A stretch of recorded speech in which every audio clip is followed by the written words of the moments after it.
Para wargi sadaya, wilujeng patepang dina acara Sabda Sunda. Mugia janten berkah kanggo urang sadayana. Mangga wilujeng ngadangukeun.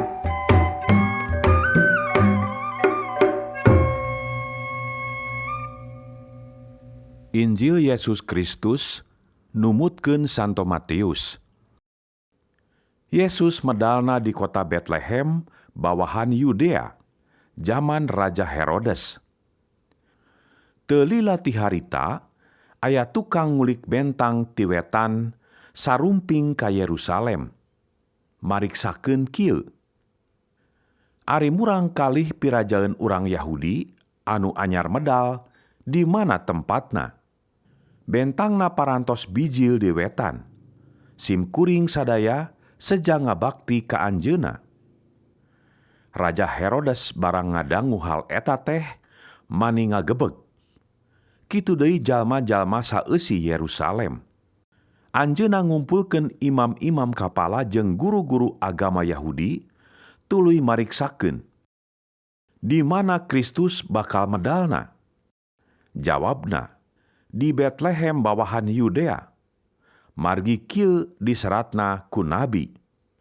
Maneh Betlehem di tanah Yuda, di antara kota-kota utama di Yuda, maneh lain anu pangleutikna. Sabab ti maneh, pimedaleun hiji pamimpin anu bakal nungtun umat kami Israel. Tatamu ku Herodes disaur, tuluy dipariksa rerencepan. Saurna iraha eta bentang teh mimiti tembongna. Geus kitu dipiwarang ka Betlehem, bari dipesen kieu. Papai-papai sing taliti eta murang kalih teh. Mun geus kapanggih kami bejaan, sabab kami oge rek ngabakti.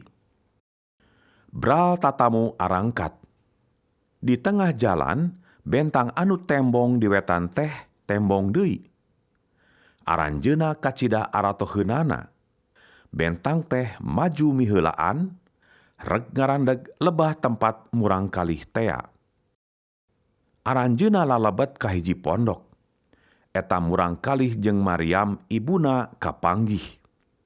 Brek aranjeuna sarujud ngabarakti, tuluy ngaluarkeun kikintunanana. Emas, dupa jeung emur disembahkeun hadiah ka murang kalih. Sanggeus kitu marulih ka nagarana jalan sejen. Sabab aya wangsit ti Allah dina impenan yen ulah nepungan deui Herodes.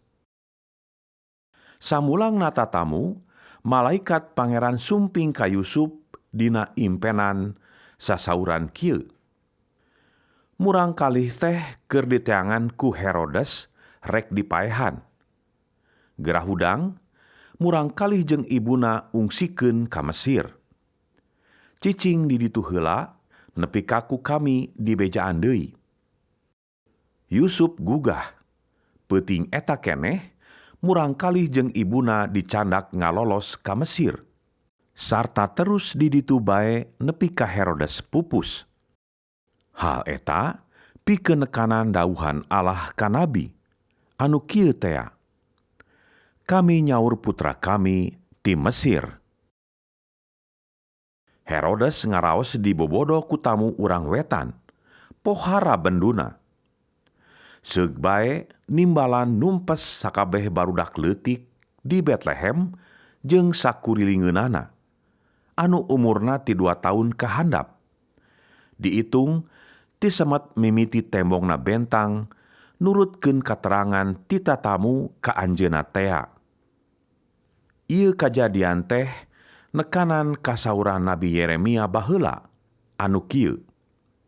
Di Ramah aya sora jejeritan, sasambat aluk-alukan.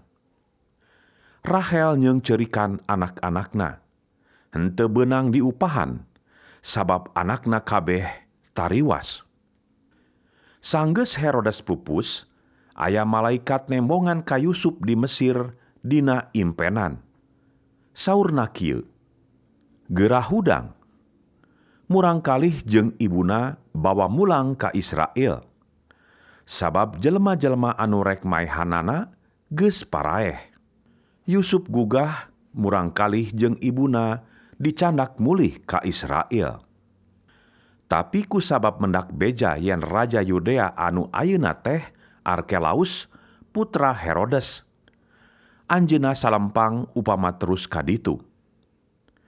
Sanggeus menang deui pituduh-pituduh dina impenan, tuluy ngajugjug ka daerah Galilea. Dumuk matuh di dinya di hiji kota ngaran Nazaret. Kukituna tinekanan sakumaha saur nabi-nabi baheula. Anjeunna bakal katelah urang Nazaret. Sakitu dawuhan Gusti Allah.